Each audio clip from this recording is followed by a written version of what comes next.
यदि बिना लड़े शत्रु को परास्त करना चाहते हो तो इन 12 बातों को अपने जीवन में उतार लो। जय श्री कृष्ण। प्रिय दर्शक बंधुओं, एक बार पुनः स्वागत है आप सभी मित्रों का आपके अपने चैनल दर्पण ज्ञान गागर यूट्यूब चैनल में। प्रिय दोस्तों, यदि आपका शत्रु आपसे बलवान है, शक्ति में अधिक है और आप जब भी उसके सामने जाते हैं तो हार जाते हैं, तो एक बात का हमेशा ही ध्यान रखना, अपने हार के लिए कभी भी मत भुलाओ, अपने अंदर दबाकर रखो और अपने शत्रु के सामने इस बात को जाहिर भी मत करो कि आप उससे शत्रुता मानते हैं। यदि आपको अपने शत्रु के सामने जाते हुए अपनी हार नजर आ रही है तो कभी भी उसको इस बात का एहसास ना होने दें कि आप उससे शक्ति में, धन बल में कम हो, क्योंकि आचार्य चाणक्य जी कहते हैं कि यदि आपको शत्रु के सामने जाते हुए अपनी हार नजर आ रही है तो उसे कभी भी दर्शाएं नहीं। यदि ऐसे समय में आप कमजोर पड़ गए तो आपकी हार 100% निश्चित है। आचार्य चाणक्य जी कहते हैं, यदि हमारा शत्रु हमसे अधिक शक्तिशाली है तो उसके साथ सदैव ही अनुकूल व्यवहार करें। ऐसा करने से आप धीरे धीरे उसकी चाल को भली प्रकार से भांप लेंगे और कभी भी मुसीबत में नहीं फंसेंगे, क्योंकि जीवन में कभी भी अपने शत्रु को अपने से कमजोर नहीं समझना चाहिए।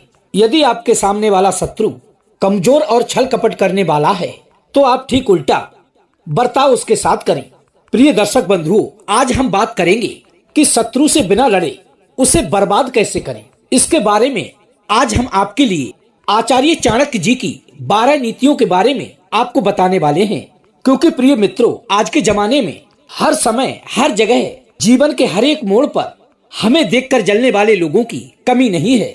ऐसे लोग अक्सर हमें मिल ही जाते हैं और ऐसी स्थिति में यदि हम कभी कभी सावधान नहीं रहते हैं और जब हमारे शत्रु हमारे ऊपर पूर्ण रूप से हावी हो जाते हैं तो हमारे लिए बहुत ही अधिक दुखों का सामना करना पड़ता है और उस समय हमारे पास पछतावा के सिवाय कुछ भी नहीं होता। इसलिए प्रिय मित्रों, आज हम बात करेंगे अपने से अधिक शक्तिशाली शत्रु के बारे में कि उससे कैसे निपटा जाए।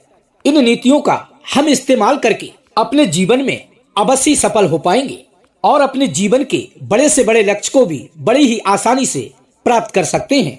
यदि आप हमारी इस वीडियो को अंत तक देख लेते हैं तो आपके शत्रु आपके कदमों के नीचे होंगे, ये मेरा 100% दावा है। इसलिए प्रिय मित्रों, हमारी इस वीडियो को अच्छे से समझने के लिए वीडियो के अंत तक अवश्य बने रहें। तो आइए जानते हैं उन 12 नीतियों के बारे में जो कि आचार्य चाणक्य जी ने अपने नीति शास्त्र में बताई हैं। प्रिय मित्रों, नंबर 1, आचार्य चाणक्य जी कहते हैं कि जब आपका शत्रु आपसे अधिक शक्तिशाली हो अर्थात ताकतवर हो तो बिना तैयारी के उसके सामने जाना बहुत बड़ी मूर्खता होगी, क्योंकि यदि हम कमजोर अवस्था में शत्रु से दो हाथ करते हैं तो हमारी हार अवश्य ही निश्चित है। इसलिए अगर आपका शत्रु शक्तिशाली हो अर्थात बलवान हो तो अपने मन को एकाग्रचित करके अर्थात शांत रहकर उसकी कमजोरी का भली प्रकार से पता लगाएं और सही समय का इंतजार करें कि कब हमें वार करना है। प्रिय मित्रों, नंबर 2, क्योंकि जो मनुष्य शत्रु को मारने के लिए धैर्य रखता है, हर समय ठंडे दिमाग से रणनीति बनाकर उस पर प्रहार करता है, तो आपके धैर्य और आत्मविश्वास की शक्ति से आपका शत्रु अवश्य ही पराजित हो जाएगा। क्योंकि ऐसे समय में हमारे अंदर धैर्य और आत्मविश्वास का होना बहुत ही आवश्यक है। यदि आपने हड़बड़ी में आकर ऐसा कोई उल्टा सीधा कार्य कर दिया तो आपके हाथों में आने वाला विजय का मौका आपसे जाता रहेगा और आप बहुत बड़ा नुकसान उठा सकते हैं। प्रिय सज्जनों, नंबर 3, आचार्य चाणक्य जी कहते हैं कि कितनी भी कठिन परिस्थिति क्यों ना हो, अपने चेहरे पर मनुष्य को सदैव ही मुस्कान रखनी चाहिए, क्योंकि आपकी मुस्कान आपकी वो ताकत है जो कि बड़े से बड़े शत्रु को मात दे सकती है। आचार्य चाणक्य जी के अनुसार यदि कोई व्यक्ति आपको पीड़ा देने की कोशिश करता है तो आप डरने की बजाय खुश और प्रसन्न रहने की पूरी कोशिश करें। प्रिय मित्रों, ये कठिन जरूर है, लेकिन आपका ये प्रसन्न चित्त रहना ही उसके ऊपर सीधा वार करेगा, क्योंकि तकलीफ के समय में भी आपके चेहरे पर मुस्कान देखकर वो अपने आप स्वतः ही ईर्ष्या से जलने लगेगा और वो आपकी हंसी देखकर कभी भी हंस नहीं पाएगा। प्रिय सज्जनों, बस आपकी यही मुस्कान आपके सिर पर जीत का सेहरा बांधेगी। और प्रिय दर्शक बंधुओं, मेरी तरफ से भी आपसे यही विनती है, आप हमेशा खुश रहें, मस्त रहें और जब भी बोलें तो मीठा बोलें, ताकि आपके शत्रुओं को जलन महसूस हो और आपके बहुत सारे मित्र बन जाएं, ताकि आपके शत्रुओं को भी इस बात से जलन महसूस हो। प्रिय दर्शकों, नंबर 4, आचार्य जी कहते हैं कि मनुष्य को अपनी वाणी पर खास नियंत्रण रखना चाहिए, क्योंकि आपका शत्रु इसका सबसे अधिक लाभ उठाने का प्रयास करता है कि आपके मुख से कोई ऐसी बात निकले और वो उस बात का बतंगड़ बना सके। प्रिय सज्जनों, यदि आपकी वाणी खराब होती है तो आपके संबंध बिगड़ सकते हैं। आपकी वाणी खराब होने से आपके अच्छे दोस्त और रिश्तेदार भी धीरे धीरे करके आपसे दूर होने लगते हैं, क्योंकि जो लोग कड़वा और तीखा बोलते हैं, जिनकी वाणी में मिठास नहीं होती, तो अक्सर उनसे लोग दूरी बनाकर दूर ही रहना पसंद करते हैं। इसलिए सदैव ही किसी से भी बात करते समय आपको अपनी मधुर वाणी से ही उसे प्रभावित करने की आवश्यकता है और विनम्रतापूर्ण व्यवहार से लोगों से मिलना चाहिए। नंबर 4, आचार्य चाणक्य जी कहते हैं कि जो व्यक्ति अपने परिवार के अलावा अपने दोस्तों और कार्यस्थल पर मौजूद लोगों के साथ सबसे अधिक समय बिताता है, वो व्यक्ति गलत संगत में पड़कर बहुत सारे शत्रुओं को पाल लेता है।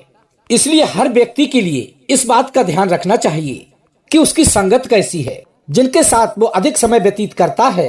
कहीं वो जुआरी, शराबी, चोर, डकैत तो नहीं है। यदि ऐसे लोगों के साथ आपका उठना बैठना है तो आपकी दुश्मनी होना तो तय है, क्योंकि जो लोग अपने आसपास अच्छे और योग्य लोग रखते हैं या उनकी संगत में रहते हैं, उन्हें नुकसान पहुंचाने से पहले उनके शत्रु के लिए 1000 बार सोचना पड़ता है। इसके विपरीत वहीं यदि किसी व्यक्ति की संगति गलत लोगों के साथ है तो उस व्यक्ति का शत्रु इसका भरपूर फायदा उठाता है, अर्थात भरपूर लाभ उठाने की कोशिश करता है और मौका पाते ही उन्हीं गलत लोगों के साथ मिलकर आप पर कभी भी हमला कर सकते हैं या उनके द्वारा आपका कोई काम खराब करवा सकते हैं। इसलिए प्रिय सज्जनों, आप किन लोगों के बीच में रहते हो, अर्थात उठते बैठते हो, इसके बारे में आपके लिए बहुत ही ध्यान रखने की जरूरत है। प्रिय सज्जनों, कितना भी शक्तिशाली आपका शत्रु क्यों ना हो, आप उसको बड़ी ही आसानी से नीचा दिखा सकते हो।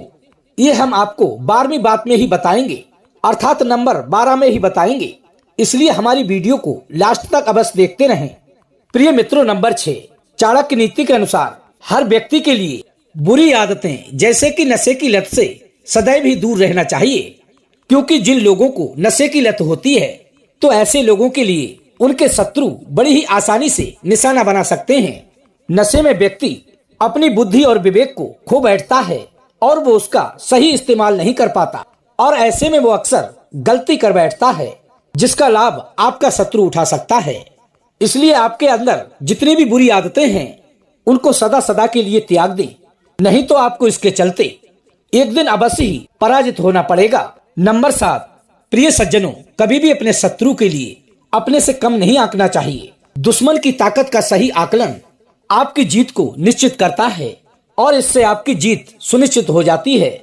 यदि आप अपने शत्रु के लिए अपने से कमजोर समझेंगे तो वो आपकी हर कमजोरी पर वार करने की कोशिश करेगा। इसके अलावा समझदार व्यक्ति अपनी महत्वपूर्ण योजनाओं को सभी के साथ कभी भी शेयर नहीं करता। जब आपकी योजना पूरी हो जाए, अर्थात सफल हो जाए, तब उसको स्वयं ही पता चल जाएगा। यदि आप पहले से सब कुछ किसी को बता देंगे तो आपका शत्रु इसका भरपूर फायदा उठा सकता है। इसलिए अपनी गुप्त बातें किसी के भी साथ शेयर ना करें। प्रिय सज्जनों, नंबर 8, आचार्य चाणक्य जी कहते हैं कि यदि आपका शत्रु आपके हर बार से बच जाता है, वो बहुत ही चालाक और बलवान है, तो ऐसा व्यक्ति बहुत ही खतरनाक होता है। तो आपको उसके शत्रु के साथ मिलकर उससे छुपकर उसे पराजित करने की योजना बनानी चाहिए। इससे आपकी शक्ति दोगुनी हो जाएगी और अदृश्य शत्रु यानी कि आप जिस पर छुपकर वार करते हैं तो आप अवश्य सफल हो जाएंगे। यदि आपका अदृश्य शत्रु आप पर छुपकर वार करता है और सामने आने पर मित्रों जैसा व्यवहार करता है और आपकी पीठ पीछे चुगली करता है, आपकी बुराइयां करता है और कभी भी आपको फूटी आंख से देख नहीं सकता, हर समय आपको नुकसान पहुंचाने की योजना बनाता रहता है और आपके बने बनाए हर कार्य के लिए बिगाड़ देता है, तो ऐसे मतलब परस्त लोगों से अर्थात अदृश्य शत्रुओं से जितना हो सके उतना दूर रहने में ही आपकी भलाई है और भली प्रकार से छिपकर उसकी असलियत का आपको पता लगाना चाहिए। इस बात का उसे बिल्कुल भी पता ना चले, सब कुछ गुप्त तरीके से होना चाहिए। इसीलिए आचार्य चाणक्य जी कहते हैं कि अपनी गुप्त बातों को किसी के सामने शेयर ना करें, क्योंकि आपकी तरक्की को देखकर आपके दोस्त भी कभी भी आपके शत्रु बन सकते हैं। प्रिय सज्जनों, नंबर 9, यदि मनुष्य के अंदर अहम की भावना आ जाती है, अर्थात अहंकार आ जाता है, तो इसका अर्थ है कि वो व्यक्ति अपने से ऊपर किसी को नहीं समझता और मनुष्य का अहंकार ही शत्रुओं की संख्या में वृद्धि करता है। इसलिए जितना हो सके अपने अंदर कभी भी अहंकार की भावना को ना पनपने दें, क्योंकि प्रिय मित्रों, हम सभी को पता है रावण और कंस सबसे बड़े अहंकारी थे और सबसे बड़े शक्तिशाली भी थे। इन दोनों को किसी ने नहीं मारा, उन दोनों के अहंकार ने ही उन दोनों को मारा, वरना उन दोनों को मारने वाला तो कोई था ही नहीं। उसके अंदर जो मैं की भावना थी, जो मैं था, वही उसका सबसे बड़ा शत्रु बन बैठा और एक दिन उन दोनों का समूल नाश हो गया। इसलिए प्रिय सज्जनों, कभी भी व्यक्ति के लिए अपने अंदर अहम की भावना को जन्म नहीं लेने देना चाहिए। प्रिय मित्रों, नंबर 10, आचार्य चाणक्य जी के अनुसार यदि कोई आपका अपमान करता है तो अपने गुस्से को जाहिर ना होने दें, बल्कि मौन धारण करने, क्योंकि जो व्यक्ति मौन रहकर रणनीति बनाता है उसके बारे में जान पाना किसी के लिए संभव नहीं है।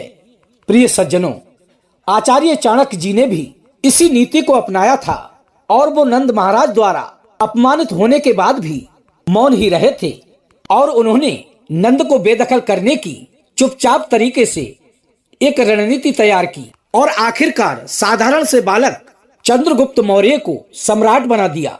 इसलिए चाणक्य जी कहते हैं कि व्यक्ति का क्रोध उसकी आयु कम करता है और यमराज के समान होता है। गुस्से में मनुष्य अपनी सोचने समझने की शक्ति को खो देता है। इसलिए व्यक्ति के लिए जो भी कुछ करना है शांत रहकर भली प्रकार से सोच समझकर करना चाहिए। नंबर 11, आचार्य चाणक्य जी कहते हैं कि शत्रु कई प्रकार के होते हैं।